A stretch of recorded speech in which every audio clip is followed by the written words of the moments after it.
of legislation was amended,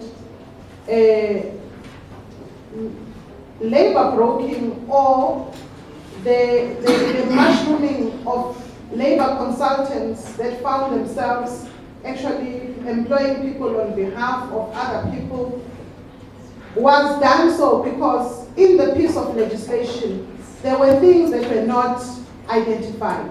For an instance, the employee was defined, but the employer was not clearly defined in the legal term. To say this is an employer, you get the employer here, and this is what the employer does.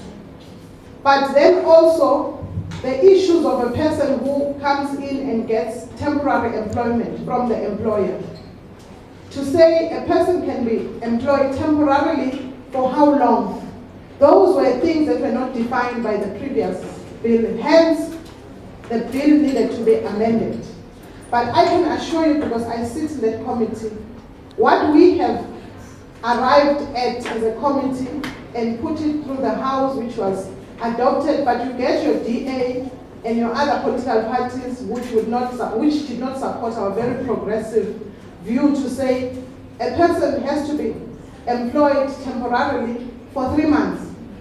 After 3 months, then there is a need for that person to get all the benefits of a person who's employed, your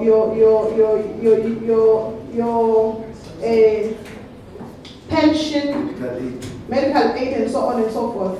Because we want to demystify the myth that people will say, no, this job is just temporarily for this period. Yes, you would get contracts. Let's say the building of the stadiums were just a temporary arrangement where roads are built, stadiums are built just for that period, and from there they pack their bags and they go.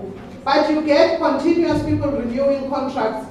But then we went to the extent to say, if after 3 months that person is there still doing the very same thing, let's say you are a packer at ShopRite Checkers or at Pick n Pay, if you are still packing for 3 months, it means really there is a need for a person to be there throughout.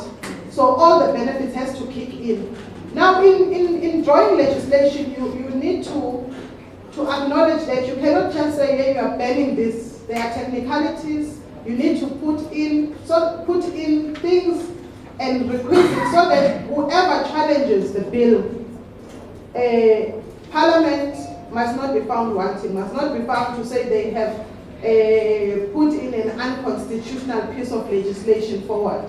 Because any legislation can be contested constitutionally in the Constitutional Court. So ours really there was saying that after 3 months, all the benefits has to kick in of a person who's employed. And I think we have done it progressively so. And in doing so, we made sure that the jobs of those that were labor brokering will not find it lucrative. Because after 3 months, they've got nothing to do or nothing to say. There's nothing that they can offer. But we went sure and went further to say we do not want the triangular labor system where you have the employer here, you have the employee here, you have the person who's calling themselves a labor consultant here on the third hand. We want a person who says, I'm employed, I'm an employee, I'm employed by employer A. So that when the person says they are employed, they are not calling the labor broker as their employer, but goes through the factory to the plant or to the place where they're employed. We've defined all those things so that when the person says I'm employed, then any person who has a dispute can take even the person, the name of the company that he or she is working in and say this is my employer because I'm working here, my factory is here. I think I have covered that much